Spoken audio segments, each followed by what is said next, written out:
എന്റെ വിനീതമായ അഭിപ്രായം. INL-ന്റെ പ്രിയപ്പെട്ട സഹോദരങ്ങൾക്ക് ആരെങ്കിലും വാലാക്കുന്നില്ലയോ? അഭിവന്യരായ INL-ന്റെ നേതാക്കന്മാരെല്ലായിരിക്കുന്ന വേദിയിൽ എന്റെ അഭിപ്രായം അതെനിക്ക് പറയാനുള്ള സ്വാതന്ത്ര്യമുണ്ടല്ലോ. ആ അഭിപ്രായം ഞാൻ പറയാണ്. ആര് വാലാക്കിയാലും വാലാക്കിയില്ലെങ്കിലും, ആരെന്ത് തരത്തിലുള്ള വിവേചനം കാണിച്ചാലും, അതിന്റെ പേരിൽ എന്തൊക്കെ തരത്തിലുള്ള വിഷമങ്ങൾ ഉണ്ടാകേണ്ടി വന്നാലും, ഞാനും എന്റെ പ്രിയപ്പെട്ട സഹോദരൻ PMA സലാമും തമ്മിൽ മണിക്കൂറുകളോളം അടുത്ത ദിവസം തിരുവനന്തപുരം മെഡിക്കൽ കോളേജിൽ ഞാൻ അഡ്മിറ്റ് ചെയ്തിരിക്കുന്ന സമയത്ത് എന്നെ സന്ദർശിക്കാൻ വേണ്ടി വന്ന അദ്ദേഹവുമായി മണിക്കൂറുകളോളം ഞാൻ സംസാരിച്ചു. ഇവിടെ PC തോമസ്, ഞാൻ രാഷ്ട്രീയം പറയല്ല, സേഠ് സാഹിബിന്റെ അനുസ്മരണ സദസ്സായോണ്ടൊരു കാര്യം പറയാണ്. PC തോമസ് BJPയുടെ മന്ത്രിയായിരുന്ന ആളാണ്. BJP മന്ത്രിസഭയിൽ മന്ത്രിയായിരുന്ന ആളാണ് PC തോമസ്.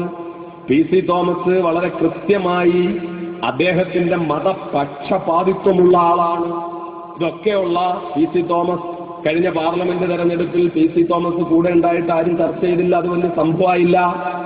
അതുപോലെ തന്നെ രാമൻപിള്ള കൂടെ ഉണ്ടായിട്ട് ഗുജറാത്തിന്റെ തെരുവോരങ്ങളിൽ ആയിരക്കണക്കിന് നിരപരാധികൾ ക്രൂരമായി കൊല ചെയ്യപ്പെടുമ്പോൾ, നൂറുകണക്കിന് പിഞ്ചു പെൺകുട്ടികൾ മാനഭംഗപ്പെടുത്തപ്പെടുമ്പോൾ, 6 വയസ്സും 8 വയസ്സുമുള്ള പിഞ്ചു പെൺകുട്ടികളെ മാനഭംഗപ്പെടുത്തിയിട്ട് ബലാത്സംഗം ചെയ്തിട്ട് ഗുഹ്യസ്ഥാനത്തേക്ക് പെട്രോൾ അടിച്ചു കയറ്റിയിട്ട് തീപ്പെട്ടിക്കൊള്ളി ഉരച്ച് കത്തിച്ച് ആ കുഞ്ഞുങ്ങൾ പൊട്ടിച്ചിതറുന്നത് കണ്ട് കൈകൊട്ടി പൊട്ടിച്ചിരിച്ച നരേന്ദ്രമോദിയുടെ കൂട്ടരുടെയും കൂട്ടുകാരുടെയും ഇടയിൽ BJP-ക്കാരനായി പ്രവർത്തിച്ച രാമൻപിള്ള കൂടുണ്ടായിട്ട് ആർക്കും പ്രശ്നം ഉണ്ടായിരുന്നില്ല. അബ്ദുൽ മഅദനി അടുത്തുകൊണ്ടു പോയപ്പോൾ പലർക്കും പ്രശ്നമായി. അതുപോലെ തന്നെ ഇപ്പോൾ ഇതേ PC തോമസ് ഒരു കഷണമായി മാറുമ്പോൾ ഞെരിച്ചമർത്തി കെട്ടിപ്പിടിക്കുന്നതിന് ആർക്കും വിഷമം വരുന്നില്ല.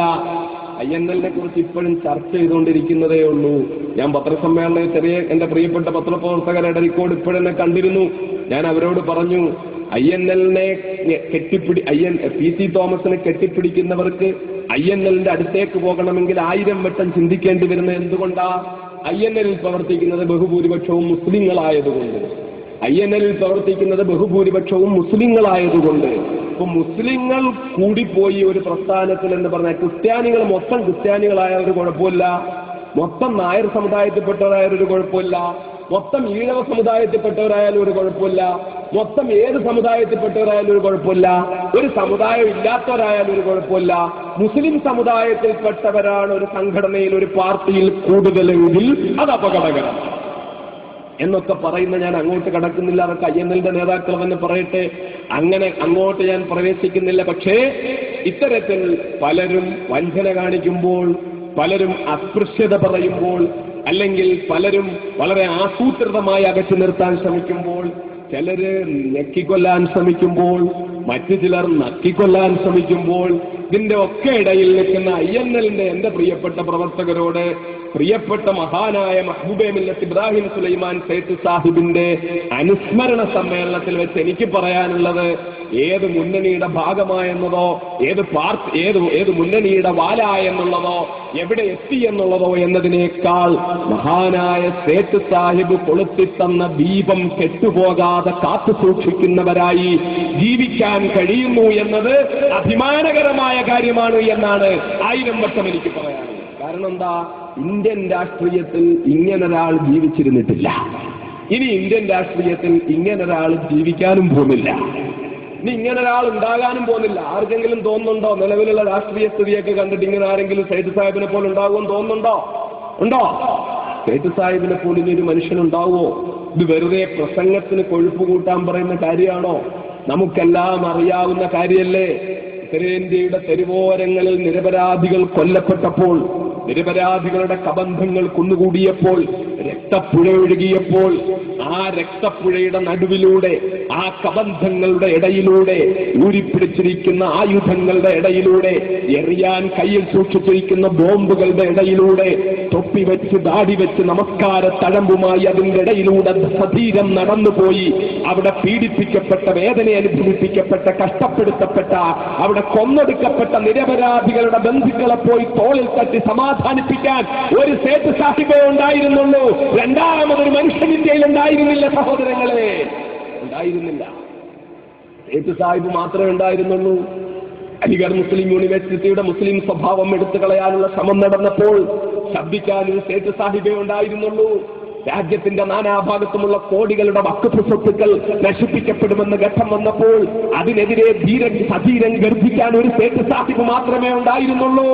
4.5 നൂറ്റാണ്ട് കാലം ഇന്ത്യൻ മതേതരത്വത്തിന്റെ ജ്വലിക്കുന്ന പ്രതീകമായിരുന്ന ബാബരി മസ്ജിദിന്റെ മുനാരങ്ങൾ തട്ടിത്തകർത്ത് തരിപ്പണമാക്കപ്പെട്ടപ്പോൾ 100-ലധികം ഭാഷകൾ അറിയാവുന്ന ഇന്ത്യയുടെ പ്രധാനമന്ത്രി ഒരു ഭാഷയിൽ പോലും ഒന്ന് പ്രതികരിക്കാതെ ഇരുന്നപ്പോൾ മുഖത്ത് നോക്കിക്കൊണ്ട് ആണത്തമുണ്ടെങ്കിൽ രാജിവെച്ചിറങ്ങിപ്പോകൂ എന്ന് പറയാൻ അഭിമാനം കാണിച്ച, അഭിമാനബോധത്തോടുകൂടി ചങ്കുറപ്പ് കാണിച്ച ഒരൊറ്റ നേതാവേ ഇന്ത്യയിലുണ്ടായിരുന്നുള്ളൂ. അത് മഹാനായ മഹ്ബൂബെ മില്ലത്ത് ഇബ്രാഹിം സുലൈമാൻ സേഠ് സാഹിബാണ്. ഞാനിത് ഹൃദയത്തിൽ നിന്ന് പറയുന്ന കാര്യമാണ്. ഇത് ഹൃദയത്തിൽ നിന്ന് പറയുന്ന കാര്യമാണ്. കാരണം ഞാൻ ഇന്ത്യൻ രാഷ്ട്രീയത്തിൽ ഏതെങ്കിലും ഒരു നേതാവിനെ മാതൃകയാക്കുമെങ്കിൽ അത് മഹാനായ മഹ്ബൂബെ മില്ലത്ത് ഇബ്രാഹിം സുലൈമാൻ സേഠ് സാഹിബിനെ മാത്രം. രണ്ടാമതൊരാൾ എനിക്ക് മാതൃകയാക്കാൻ ഇത്രയും കാലത്ത് എന്റെ ജീവിതാനുഭവത്തിൽ എനിക്കുണ്ടായിട്ടില്ല. ഒരു വേദിയിൽ ഞാൻ ആരെയും മാതൃകയാക്കുന്നു എന്ന് ഇന്നുവരെ പറഞ്ഞിട്ടുമില്ല. കാരണം എന്താ? പറയുന്നത് പോലെ പ്രവർത്തിക്കുന്നു, പ്രവർത്തിക്കാൻ കഴിയുന്നത് മാത്രം പറയുന്ന, വാരിയല്ല് കൊണ്ട് മൂടപ്പെട്ടിരിക്കുന്ന ഹൃദയത്തിന്റെ അന്തരംഗത്തെ വിങ്ങലുകൾ ജ്വലിക്കുന്ന വാക്കുകളായി കത്തിപ്പടരുന്ന സന്ദേശമായി ഇന്ത്യൻ സമൂഹത്തിന്റെ മുന്നിൽ ഉറക്കെ പറയാൻ കഴിഞ്ഞ, ആരുടെ മുന്നിലും അടിയറവ് പറയാത്ത, ആരുടെ മുന്നിലും ശിരസ്സു കുനിക്കാത്ത ധീരനായ രാഷ്ട്രീയക്കാരനായിരുന്നു, ധീരനായ പൊതുപ്രവർത്തകനായിരുന്നു മഹാനായ മഹ്ബൂബെ മില്ലത്ത് ഇബ്രാഹിം സുലൈമാൻ സേഠ് സാഹിബ്. ഇന്ന് സേഠ് സാഹിബ് ഇല്ലാത്തതിന്റെ ദോഷം നമ്മൾ കാണുന്നുണ്ട്. ജാമിയ നഗറിൽ നിരപരാധികളായ കുഞ്ഞുങ്ങൾ കൊല്ലപ്പെട്ടപ്പോൾ നിരപരാധികളാണ് അവിടെ കൊല്ലപ്പെട്ടത് എന്ന കാര്യം പകലുപോലെ വ്യക്തമാക്കപ്പെട്ടിട്ടും ഇന്ത്യയുടെ പാർലമെന്റിൽ ഏതെങ്കിലും ഒരു മുസ്ലിം നേതാവിന്റെ വായിൽ നിന്ന് ഒരു വാക്കവിടെ പറയാൻ, നിരപരാധികളായ കുഞ്ഞുങ്ങൾ കൊല്ലപ്പെട്ട കുഞ്ഞുങ്ങൾക്ക് വേണ്ടിയോ അവശേഷിക്കുന്ന ബന്ധുക്കൾക്ക് വേണ്ടിയോ ഇന്ത്യൻ പാർലമെന്റിൽ ശബ്ദിക്കാൻ ഒരു പുലിക്കുട്ടിയില്ലായിരുന്നു മക്കളെ. മഹാനായ സേഠ് സാഹിബ് ഉണ്ടായിരുന്നെങ്കിൽ തീർച്ചയായിട്ടും ഇന്ത്യയുടെ പാർലമെന്റിനെ അദ്ദേഹം വിരൽത്തുമ്പിൽ നിർത്തി അതിശക്തമായ വിഷയം അവിടെ ഉന്നയിക്കുമായിരുന്നു. കോൺഗ്രസിന്റെ നേതാവ് ദിഗ്വിജയ് സിംഗ് പോലും അവിടെ മുസ്ലിം ചെറുപ്പക്കാർ വധിക്കപ്പെട്ടതിന്റെ പിന്നിൽ സംശയമുണ്ട്, അവിടെ പോലീസുമായിട്ട് ഏറ്റുമുട്ടൽ നടന്നിട്ടുണ്ടെന്ന് ഞാൻ കരുതുന്നില്ല. കൊല്ലപ്പെട്ടവരുടെ ഒക്കെ കഴുത്തിന്റെ മുകളിലാണ്, അവരുടെ പെടലിയുടെ മുകളിലാണ് വെടിയുണ്ടയേറ്റിരിക്കുന്നത്. ആരും നെറ്റിയിൽ വെടിയുണ്ടയേറ്റ് മരിച്ചിട്ടില്ല. അവിടെ ഏറ്റുമുട്ടൽ ഉണ്ടായിട്ടുണ്ടെന്ന് ഞാൻ കരുതുന്നില്ല എന്ന് ദിഗ്വിജയ് സിംഗ് പോലും പറഞ്ഞപ്പോൾ ഒരു മുസ്ലിം നേതാവ് പോലും ഇന്ത്യയുടെ പാർലമെന്റിൽ ഇല്ലായിരുന്നു അതേപ്പറ്റി പ്രതികരിക്കാൻ. സേഠ് സാഹിബ് ഉണ്ടായിരുന്നെങ്കിൽ പറയുമായിരുന്നു, സേഠ് സാഹിബ് ഉണ്ടായിരുന്നെങ്കിൽ പറയുമായിരുന്നു. അടിയന്തരാവസ്ഥക്കാലത്ത് അഖിലേന്ത്യാ ലീഗിന്റെ നേതാക്കന്മാരായ സഹോദരങ്ങളെ അറസ്റ്റ് ചെയ്യിപ്പിക്കുന്നതിന് വേണ്ടിയുള്ള ഗൂഢശ്രമം നടന്നപ്പോൾ മഹാനായ സേഠ് സാഹിബായിരുന്നു അന്ന് ഇന്ത്യൻ യൂണിയൻ മുസ്ലിം ലീഗിൽ നിന്നുകൊണ്ട് തന്നെ അതിനെ അതിശക്തമായി എതിർത്ത്, പാടില്ല, അവർ നമ്മുടെ സഹോദരങ്ങളാണ്, അവർ രാഷ്ട്രീയ ശത്രുക്കളായാലും അവർ നമ്മുടെ സഹോദരങ്ങളാണ്, അവർ അറസ്റ്റ് ചെയ്യപ്പെടുന്നതിന്റെ പിന്നിൽ നമ്മൾ പ്രവർത്തിക്കാൻ പാടില്ല എന്ന് പറയാൻ, അത് പാർട്ടി അംഗീകരിച്ചില്ലെങ്കിലും അത് പറയാൻ ആർജവം കാണിച്ച മഹാനായ മഹ്ബൂബെ മില്ലത്ത് ഇബ്രാഹിം സുലൈമാൻ സേഠ് സാഹിബ്. അടിയന്തരാവസ്ഥയുടെ കരാള ദിനങ്ങളിൽ അറസ്റ്റ് ചെയ്യപ്പെട്ട ജമാഅത്തെ ഇസ്ലാമിയുടെ നേതാവ്